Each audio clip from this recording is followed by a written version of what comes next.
Voilà, il y a aussi ça de dire: ben OK, c'est pas pour les femmes». Là, du coup, ça va me donner encore plus envie de démontrer que oui, ça peut être fait pour les femmes parce que j'adore, contrecarrer les idées reçues, parce que je déteste les idées reçues. Bien dans le plat. Le podcast qui explore ce qui nous freine, ce qui nous pousse et surtout ce qui influence nos décisions sans que nous en ayons conscience. Ici, je tends le micro à celles et ceux qui osent retirer l'armure, revenir à l'essentiel et partager ce qui les a vraiment transformés. Parce que c'est derrière nos choix, nos postures et nos trajectoires qu'il y a souvent des biais invisibles. Aujourd'hui, je reçois Nathalie Juroula, fondatrice et dirigeante de Meli Consulting, qui va nous parler de son parcours et qui va nous expliquer comment elle a pu choisir d'intégrer les femmes mieux dans l'environnement de la tech. Nathalie accompagne depuis plusieurs années des dirigeants, des équipes dans les grandes transformations de l'entreprise et elle a fait le choix, très courageux, de créer sa structure. Bienvenue Nathalie. Ce que j'aimerais te poser comme question aujourd'hui, je te présente comme dirigeante d'entreprise, comme accompagnatrice de cadres dirigeants et de tes équipes. Qu'est-ce que tu es, toi, Nathalie? Écoute, déjà merci Sophie pour l'invitation. Donc pour répondre à ta question, qu'est-ce que je suis? Je vais dire, que je suis une femme passionnée, de technologie parce que ça, c'est important et que c'est quelque chose qui est dans mon ADN. Donc j'ai toujours eu, cette appétence et cette curiosité et j'ai toujours, aimé créer, des nouvelles, solutions que j'ai appliquées, du coup, au début sur des produits techniques, mais après, sur, des écosystèmes humains et ça a été vraiment, voilà mon fil rouge pendant toute ma carrière, de trouver des solutions là où, on n'en voyait pas. Ta carrière, je parcourais, ton site, j'essayais de comprendre un peu, mais ta carrière finalement, c'est plusieurs étapes. Est-ce que tu peux nous expliquer ces étapes et est-ce que tu peux nous expliquer surtout qu'est-ce qui t'a donné le courage, de fonder Medi Consulting? Qu'est-ce que tu as, surmonté comme épreuve, ou comme étape pour y arriver? Oui, effectivement, dans ma carrière, j'ai eu plusieurs vies et plusieurs postes. Ça a toujours été drivé, par, à un moment donné, l'envie, d'aller chercher ce que, mon N+1 ou l'écosystème ne m'apportait pas. Donc de dire: effectivement, pour aller là, il va falloir que je prenne une responsabilité, un peu de direction et de fonder une entreprise». Donc au début, j'ai commencé moi je suis ingénieure, donc j'ai commencé comme consultante, hein, dans le domaine, de la conception mécanique et en fait, j'ai intégré une grosse société de conseil et c'est vrai que, je trouvais que les projets n'étaient pas suffisamment, intéressants, à mon goût. Donc c'est comme ça que j'ai pris une posture de commerciale pour aller chercher les activités, qui m'intéressaient et qui pouvaient aussi intéresser, mes autres collègues, hein, qui pensaient la même chose que moi. Et je suis alors devenue après directrice opérationnelle et commerciale, donc où j'avais, des équipes à manager et de l'activité, commerciale à ramener. Et à chaque fois, mon évolution, en tout cas dans le domaine du conseil, s'est fait comme ça, où j'avais une équipe. Après justement, je voulais diversifier l'activité, je travaillais dans le domaine du spatial et on était, dans le sud de la France où il y a qu'un seul grand acteur, donc je voulais aller chercher moi d'autres projets pour pérenniser mon activité, stabiliser l'activité.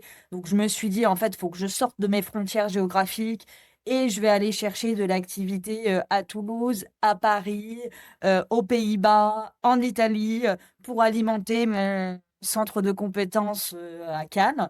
Donc c'est comme ça que j'ai pris des fonctions de key account manager dans le spatial et je suis allée chercher des activités, au travers, l'Europe, hein, puisqu'après on a monté même des équipes en Roumanie, donc on a vraiment fait ça, de façon collective. Et puis après, j'ai eu, d'autres, opportunités, hein, aussi, hein, dans ma carrière, hein, puisque après, la société dans laquelle j'étais m'a aussi proposé des bonnes opportunités, mais toujours avec ce challenge de dire, apporter une solution, aussi bien humaine que technique. Et c'est comme ça, au cours de ma carrière, que j'ai continué à évoluer. Après, j'ai travaillé dans la cybersécurité, hein, c'est pour ça que des fois, comme je dis, j'étais ingénieure en mécanique à la base et je me suis, retrouvée directrice générale d'une société spécialisée en cybersécurité, hein. Mais ce qui peut paraître, étonnant dans le parcours, technique, mais pas vraiment quand finalement, on appréhende une méthodologie et qu'on l'applique sur du développement humain et de la stratégie commerciale. Et c'est vrai que dans le domaine de la cyber, bah, il y avait, encore moins de femmes que dans les autres environnements dans lesquels j'étais, et c'est vrai que je me suis vraiment, posé la question, comment, attirer plus de femmes, c'est une chose, mais surtout les retenir parce que tout au cours de ma carrière, j'avais rencontré des femmes brillantes, mais beaucoup avaient quitté, et quand je me suis intéressée aux chiffres, 1 femme sur 2 quitte la tech avant ses 35 ans. Sachant qu'on en a 16 qui sortent des écoles scientifiques, donc forcément, mathématiquement, il est quand même difficile d'en retrouver, 40 à la tête des entreprises, techniques, hein, au-delà de toute discrimination ou plafond de verre. Déjà mathématiquement, c'est pas possible. Donc moi, je me suis intéressée, à ça, au facteur rétention, hein, parce que dans le monde du conseil, de toute façon, on travaille toujours la rétention, hein, les grosses sociétés de conseil, c'est vraiment un sujet, à part entière, dans notre quotidien. Donc moi, je me suis intéressée à la rétention, de savoir pourquoi ces talents quittaient la tech, et quels étaient les leviers justement pour, les faire rester dans la tech, les faire évoluer et prendre des postes de manager. Et comme je suis quelqu'un, qui, fait, plutôt que de dire aux autres ce qu'ils doivent faire, je me suis dit: «Je suis déjà, la première à devoir prendre ce rôle de dirigeante», parce que, comme on dit dans les entreprises, il faut plus de femmes dirigeantes, mais il faut surtout aussi plus de femmes qui portent les cordons de la bourse, comme on va dire, c'est-à-dire vraiment qui aient les clés, quoi. Pas juste être directrice générale d'une société, c'est aussi, être la fondatrice de la société et être la personne qui décide. Et c'est vrai que ça, on a vraiment besoin de plus de femmes qui portent cela, et c'est aussi ce qui m'a incitée à créer justement ma propre structure, de dire: «Bah, oui, effectivement, je vais créer ma propre structure sur cette thématique qui me tient à cœur, et je vais en faire un modèle vertueux pour pouvoir justement aller chercher ces talents et les orienter vers les entreprises où elles se sentiront bien, elles auront envie d'évoluer et où elles auront la possibilité, d'être, des managers de demain». Et je vais aller aussi accompagner ces entreprises qui ont besoin de cet accompagnement parce que, voilà, là, je parle du côté femme, mais j'avais aussi, moi, durant ma carrière, rencontré beaucoup de clients qui, avaient envie d'avoir plus de parité dans leurs équipes, mais qui avaient du mal à trouver des talents féminins, et qui, justement, me disaient: voilà, comment on peut, attirer, plus de femmes pour qu'elles viennent travailler dans les équipes?» Et avec une vraie volonté, d'inclusion, et c'est pour ça que j'avais aussi envie d'aider ces clients qui avaient cette volonté, qui avaient justement déjà, des pratiques de management qui permettaient, aux femmes de se sentir bien et d'évoluer, pour leur permettre, de se rencontrer et puis de pouvoir, créer des collaborations, pérennes, pour les 2 parties. Effectivement, c'est super intéressant parce que alors tu as répondu à plein de mes questions en avance, donc ça, c'est chouette. Ce qui me questionne, c'est effectivement qu'est-ce qui, toi, te donne justement ce courage d'avancer? Parce que tu le dis, tu viens d'un environnement,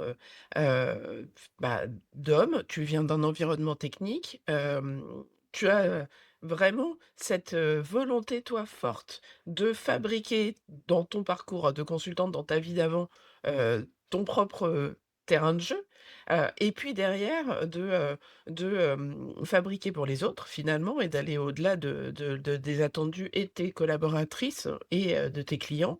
Tu jamais eu peur toi?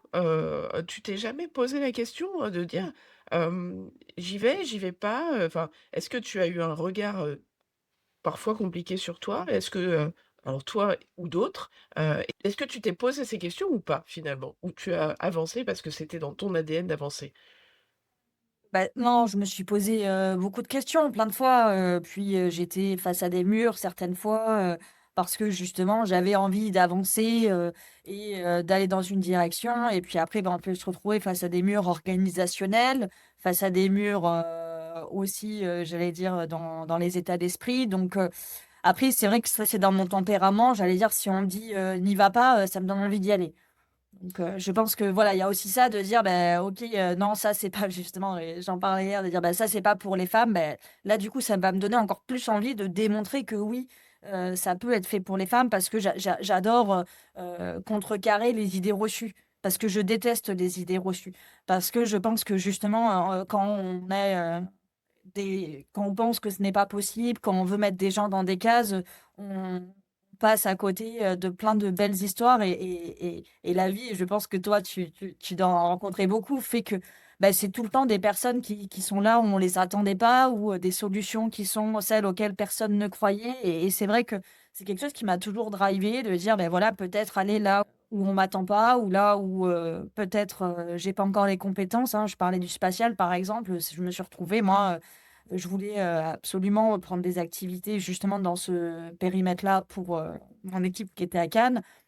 Et bon, voilà, j'ai essayé de comprendre les codes pour entrer là-dedans. Je me suis retrouvée dans une conversation, je me suis proposée spontanément. Je ne connaissais rien au spatial, vraiment, vraiment, je connaissais rien, hein. Donc bien sûr que, j'ai eu peur. Bien sûr que quand j'ai dû, animer la première réunion, je savais que tout le monde me regardait, tout le monde se disait: «Mais comment elle est arrivée là? Personne ne l'a jamais vue dans ce secteur».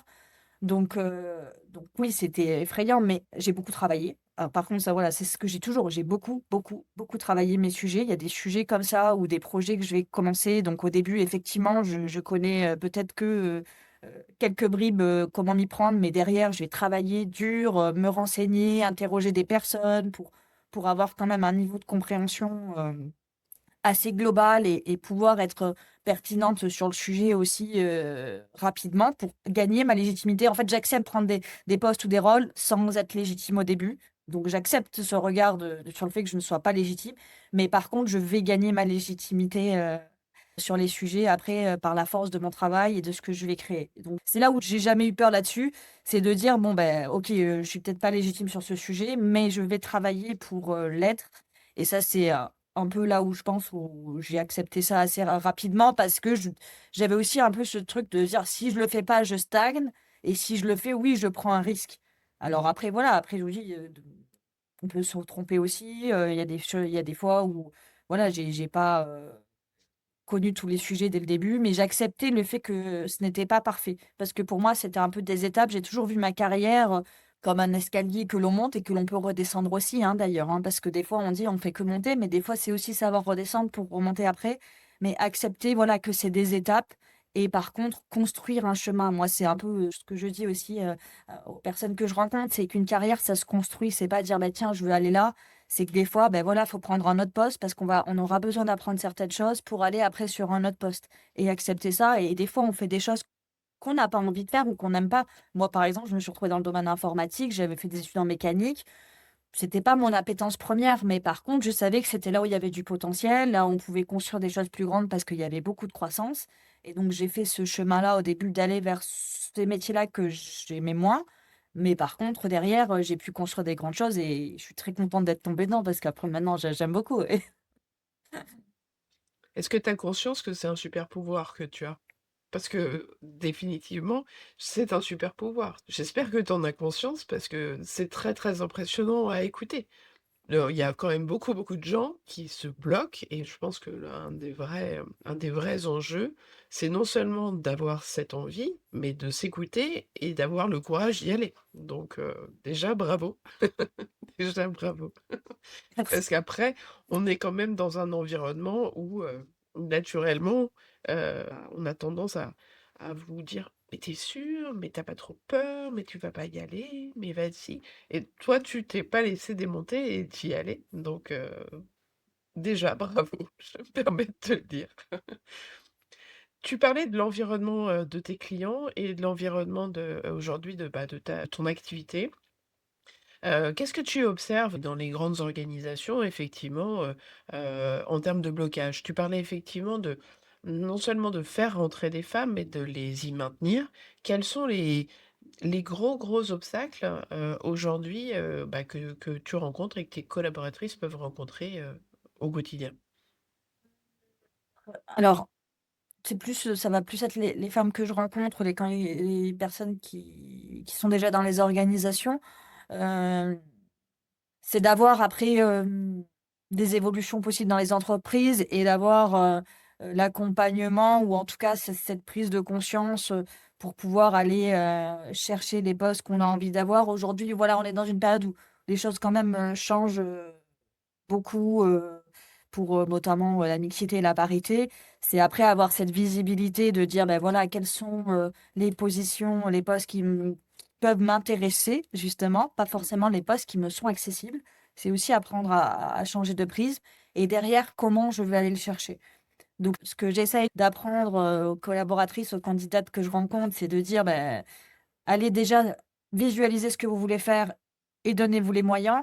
Et après dans les organisations, alors moi je travaille beaucoup avec des clients, bah, qui ont déjà intégré pas mal de choses pour pouvoir, identifier les talents parce que justement les femmes ont quand même beaucoup, plus tendance à être, discrètes, à être moins visibles globalement pour différentes raisons. Et donc là, les organisations commencent de plus en plus à mettre en place, des mécanismes pour pouvoir rendre visibles ces talents qui ne se rendraient pas visibles spontanément. Parce que souvent, ben voilà, on peut observer ça, c'est que, ben, la personne va pas candidater ou aller voir directement pour avoir, la promotion, alors qu'elle a envie, mais elle a l'impression qu'elle n'a pas suffisamment de compétences. Donc ça, c'est ce qu'on peut voir aussi, comme frein. Et après, il peut y avoir aussi quand même encore des biais où, on va, considérer que la personne n'a pas toutes les compétences. Donc il y a un peu un travail à faire des 2 parties, à ce niveau-là dans les organisations. Mais c'est vrai qu'on est dans une période qui est quand même, plutôt favorable, je trouve, pour, la féminisation des équipes. Et c'est pour ça que, voilà, il y a aussi des fois un petit coup de pouce que je peux donner pour rendre visible, des talents dans une organisation et ou leur donner les conseils pour, aller chercher des postes qu'elles auraient envie d'avoir, et sur lesquels elles ne se sentent, pas légitimes justement. Mais je leur apprends, bah, qu'une légitimité, ça peut se gagner aussi et que, comme, on ne sait jamais non plus, si la personne qu'on a en face de nous et qu'on considère comme, notre, concurrent, a sa légitimité vraiment. Totalement. Effectivement, c'est ce que tu dis, c'est très, très intéressant, c'est que la vraie difficulté, c'est souvent de définir, ses envies, d'accepter de définir ses envies.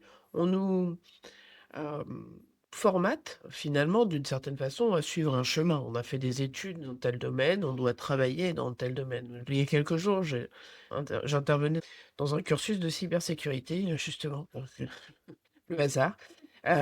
Et je leur parlais de communication et je leur parlais effectivement de la capacité qu'on peut avoir de se réinventer et de se tourner vers des choses qui ont changé dans le temps et nous intéressent, différemment ou plus. C'est très impressionnant effectivement de ton choix de parcours et l'ensemble de tes étapes finalement. C'est très intéressant de les partager pour, montrer que, les l'orientation scolaire n'est pas une fin en soi et au contraire et que, il y a une vraie, hem, importance à se structurer et à faire des choix et à se donner les moyens pour y arriver. Mais encore une fois, heu, il faut accompagner les gens et les femmes pour justement qu'elles arrivent à exprimer leurs goûts et leurs appétences. Ça, c'est un autre enjeu. Tu parlais biais, tu sais que je suis un peu sur ces thématiques de biais cognitifs. J'aimerais t'en parler de 2 ou 3 là maintenant et de justement qu'on rebondisse un peu sur tes expériences là-dessus. Quand j'ai préparé, je pensais te parler du biais de statu quo. Bon, j'ai l'impression que toi, ce biais de statu quo, tu l'as repoussé en bloc, mais je pense que tu le vois encore autour de toi. Donc comment tu amènes les autres, à justement passer outre ce biais de statu quo qui est plutôt une tendance à préférer, rester dans ce qui existe déjà en se disant que, si c'est comme ça, c'est mieux ainsi. Donc comment tu aides les autres, mais tu as commencé à le dire, mais est-ce que tu as d'autres exemples à passer justement ce biais de statu quo? Beh, en fait, après ça dépend de la personne, là où elle en est, c'est vrai que il y a souvent beaucoup de peur, beaucoup d'appréhension, mais c'est plutôt toujours de mettre en perspective: «Qu'est-ce que j'ai à gagner? Qu'est-ce que j'ai à perdre?» Parce qu'effectivement, dès qu'on va générer un mouvement, on a quelque chose à gagner et quelque chose à perdre.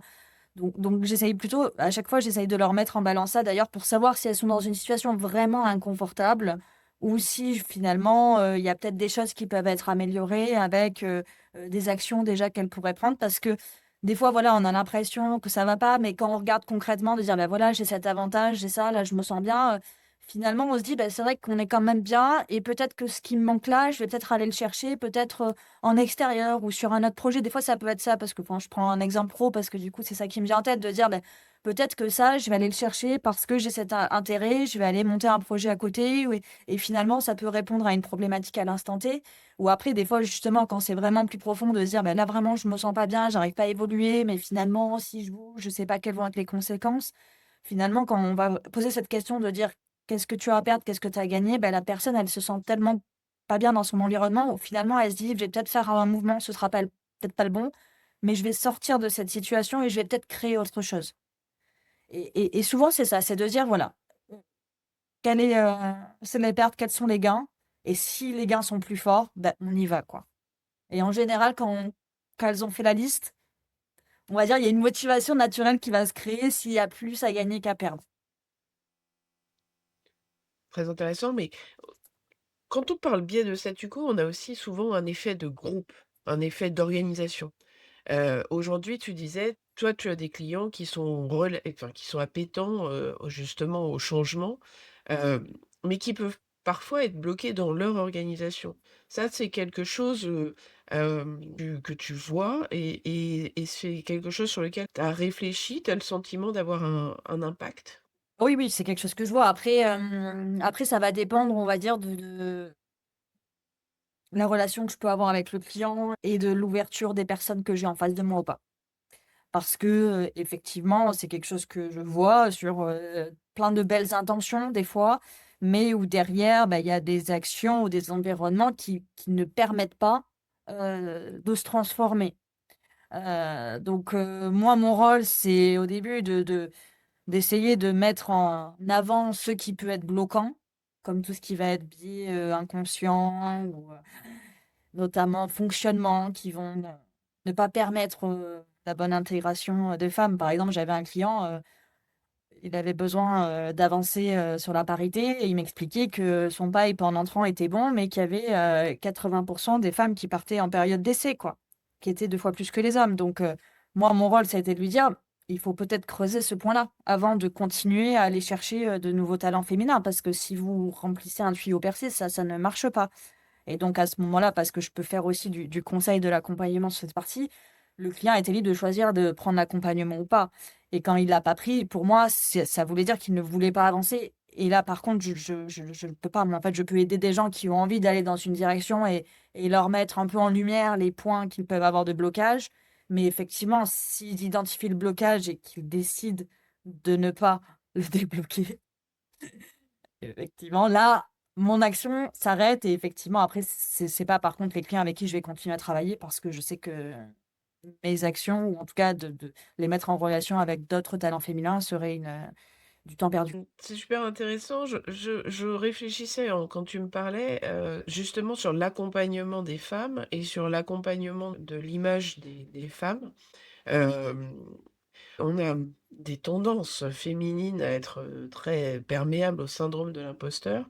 Aujourd'hui, encore une fois, dans ton accompagnement et même déjà dans toi, ce que tu as pu vivre, si on pouvait commencer par toi et ensuite repartir sur ton accompagnement, comment justement tu as travaillé sur ce syndrome, et comment, tu, peux le transmettre aux autres ce travail? Comment j'ai travaillé ça? Alors si je vais parler, de moi personnellement, j'ai beaucoup appris en analysant. Alors j'étais, dans mes fonctions, j'étais souvent entourée, d'hommes, hein. Dans les fonctions de direction, j'étais, la seule femme, dans les entreprises où j'étais, au début, en tout cas. Et c'est vrai que j'ai beaucoup appris en regardant mes collègues masculins. Je vais être honnête, hein, parce que c'est vrai qu'effectivement, moi, j'avais ce syndrome de l'imposteur, de dire au début: il faut que je fasse tout bien, après que j'évolue. Puis en fait, je me suis rendu compte très vite que les promotions n'étaient pas forcément à ceux qui avaient, 100 des compétences. Et là, je me suis dit: «Bon, peut-être qu'il faut que je regarde comment ils font pour que je m'en inspire». Justement, moi, j'ai jamais été dans le truc de dire: «Ah j'ai pas été, promue, c'est pas juste». J'ai plutôt été dans la démarche de dire: «Bon, je vais regarder comment ils vont faire et puis je vais appliquer la méthode». Et c'est là où je me suis rendu compte, qu'il y avait toute la partie visibilité dont on parlait, de dire de savoir se rendre visible aussi, au niveau supérieur, de sa hiérarchie pour pouvoir, du coup, rentrer, dans le champ des possibles, hein. Comme m'avait dit une fois un directeur, c'est de dire: voilà, il faut savoir rentrer dans le champ des possibles et pour ça, il faut se rendre visible».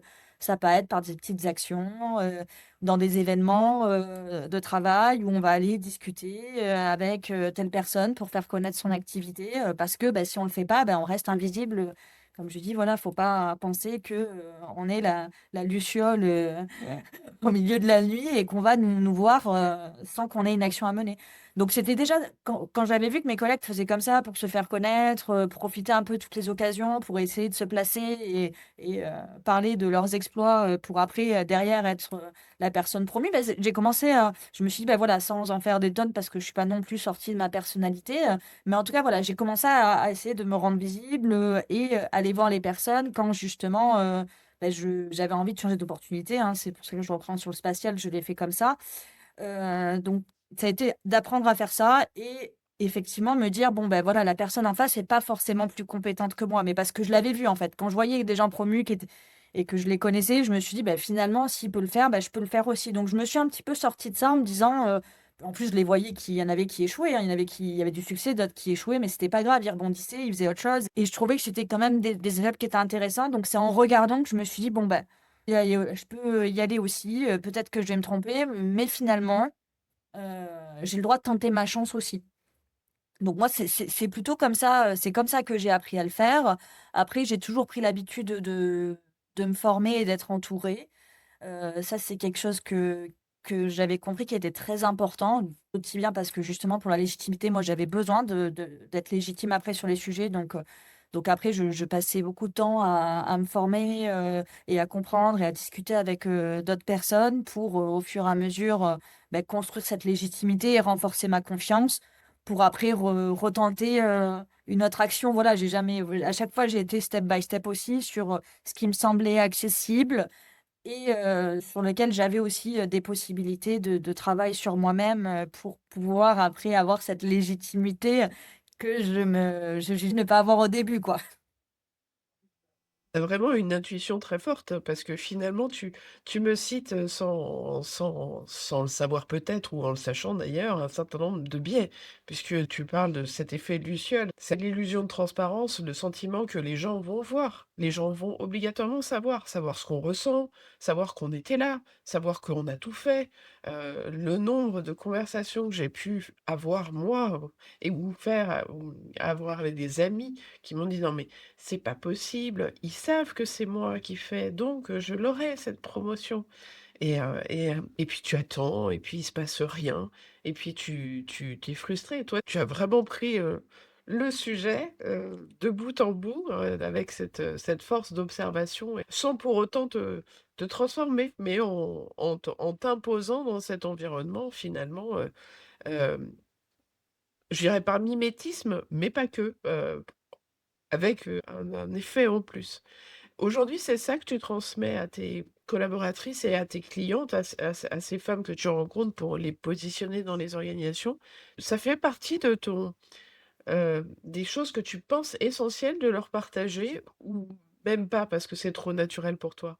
Ah non, justement, moi, pour moi, ça me paraît essentiel de le partager parce que effectivement, j'ai beaucoup appris par, l'analyse et par les situations que j'ai vécues, et même si effectivement, je pense que j'ai quand même été relativement assez vite, moi, je me dis: «J'aurais aimé qu'on me le dise» et d'ailleurs, un des facteurs qui m'a permis aussi d'accélérer ma carrière, c'est au moment où j'étais seule, j'avais besoin de me développer un réseau dans le domaine, du spatial justement et c'est là où je me suis intéressée au réseau féminin.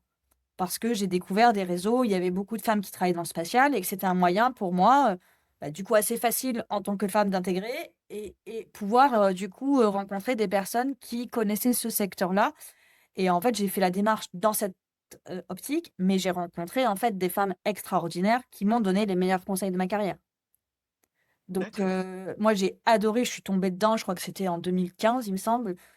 Donc je suis tombée dedans comme ça, mais j'ai tellement déjà bon, il y a le côté isolement, hein, dont je me rendais pas forcément compte, mais c'est vrai que d'être avec d'autres femmes qui avaient d'autres postes aussi comme le mien dans d'autres organisations, bah, ça fait du bien parce que du coup j'ai pu rencontrer voilà, d'autres personnes qui vivaient toutes les choses que moi j'avais dont je parlais pas et en plus qui m'ont donné de très, très bons conseils, qui m'a permis, bah, potentiellement, bah, d'accélérer ma carrière parce que, j'ai quelqu'un qui m'a fait gagner du temps. Qui m'a dit: «Bah, c'est en fait, c'est comme ça» et c'est aussi pour ça que j'ai eu envie, de créer Méli parce que c'est vrai que tout à l'heure je parlais du nombre de talents féminins qui quittaient. Donc il y avait d'un côté les environnements où elles se sentaient pas bien et de l'autre côté, il y avait un peu toutes ces croyances limitantes. Donc moi, c'est vrai que je me suis dit: «J'ai quand même potentiellement les clés» parce que de par mon activité, j'ai passé 20 ans dans le monde du conseil, donc je connais quand même beaucoup, beaucoup de sociétés.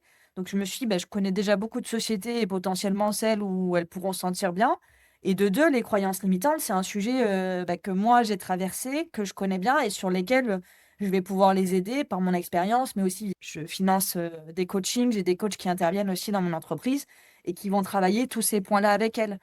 La communication, le leadership, la prise de parole en public, parce qu'il y a plein de choses justement, bah, si on nous les apprend et on en fait prendre conscience des choses plus vite. Tu vois, la luciole, tu prends l'exemple de la luciole, j'ai mis quand même un petit peu de temps à le comprendre, hein, quand même. Ça m'a pris plusieurs années en début de carrière, hein, le temps de comprendre, bah, qu'en fait, c'était pas que mon travail était pas bon, c'est que quelqu'un d'ailleurs s'appropriait mon travail, la réalité, c'était ça, hein. C'était que quelqu'un s'appropriait mon travail pour pouvoir, évoluer parce que finalement, bah, non, les managers, la direction ne savaient pas que c'était moi qui étais en bout de chaîne et qui faisais, le travail de fourmi. Mais du coup, voilà, si on me l'avait dit peut-être plus vite, j'aurais pu, évoluer, plus rapidement que de faire par l'observation et donc oui, ça, c'est quelque chose que j'ai à cœur de transmettre à mes collaboratrices et c'est une des raisons d'être de Méli. Parce que pour moi, tous ces conseils précieux que j'ai pu accumuler ou toutes ces rencontres que j'ai fait, justement, je leur apporte, directement, au sein de l'entreprise et puis, avec les femmes aussi que je leur fais rencontrer, ou le réseau que je leur permets de se créer pour que vraiment elles gagnent du temps dans leur carrière. Effectivement, c'est clé, bravo, bravo. Mais c'est vrai que, quand on t'écoute, ça semble facile, oh j'entends bien que ça t'a pris, du temps et effectivement, c'est un véritable enjeu en qui est aussi m'anime, hein, cet esprit de transmission.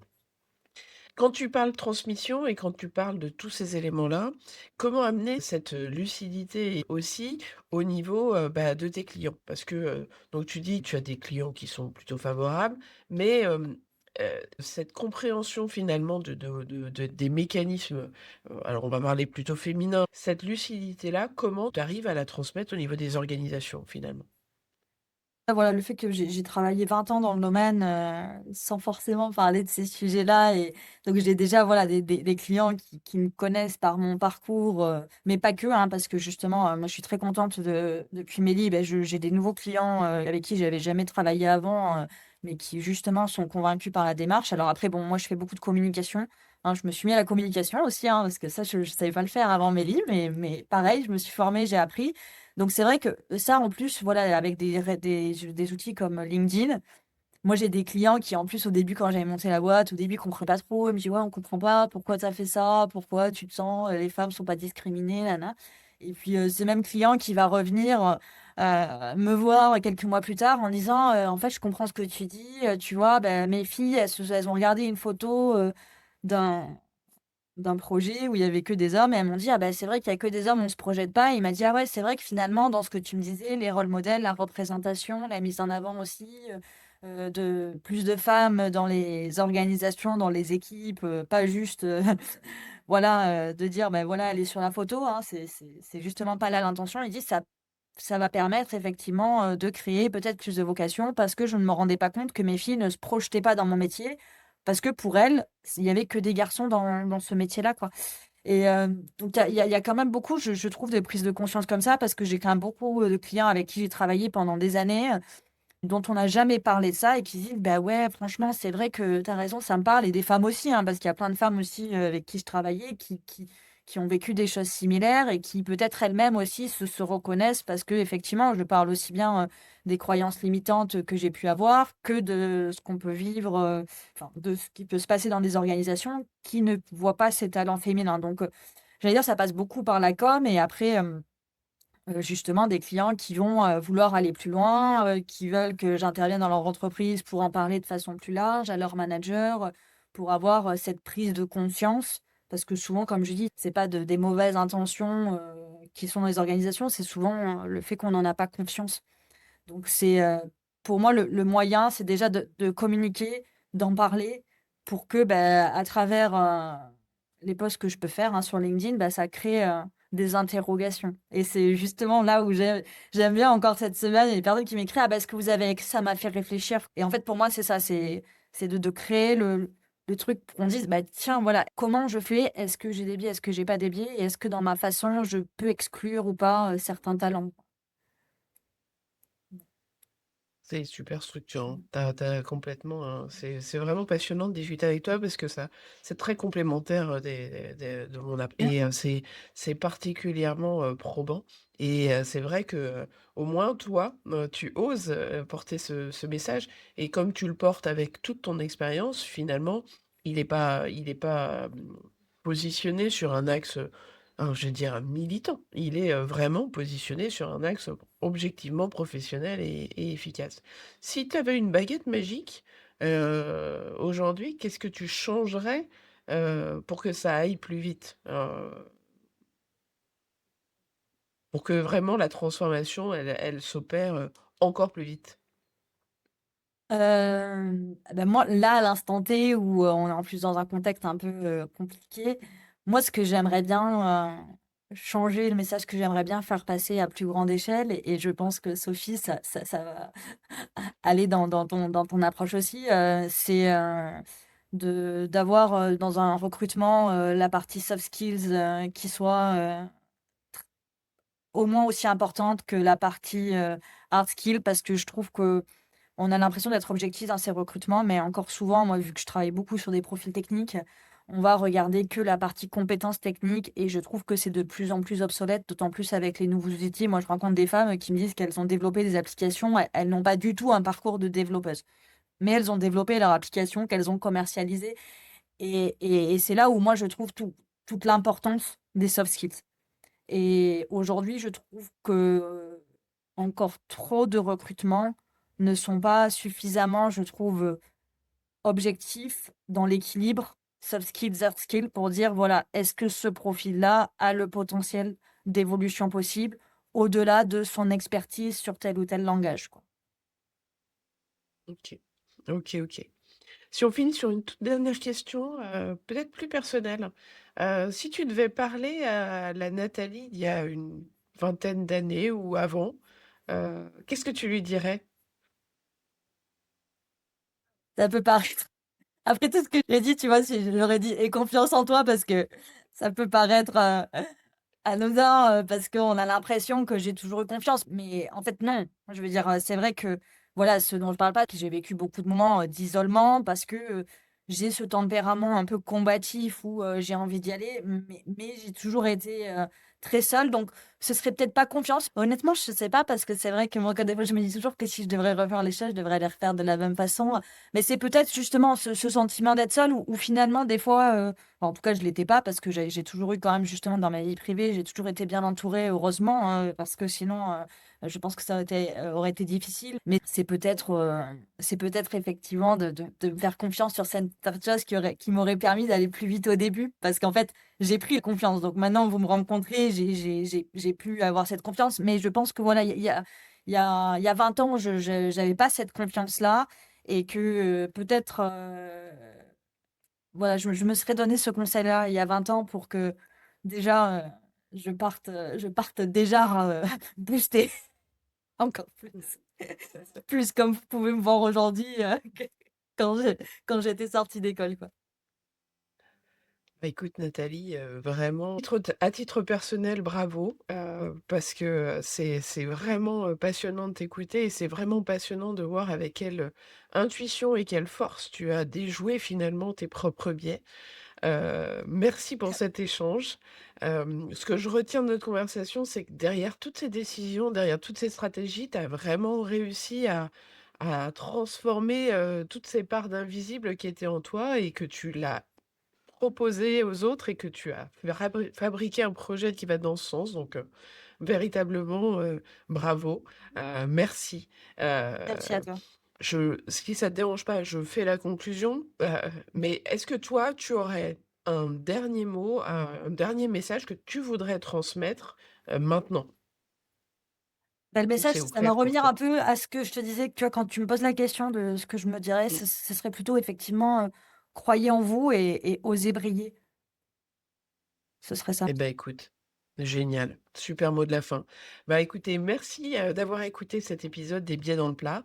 Si cet épisode vous a fait réfléchir, questionner vos décisions ou votre posture, bah, partagez-le, abonnez-vous et souvenez-vous, le meilleur antidote au biais, c'est la curiosité. À très bientôt. Merci Nathalie. Merci.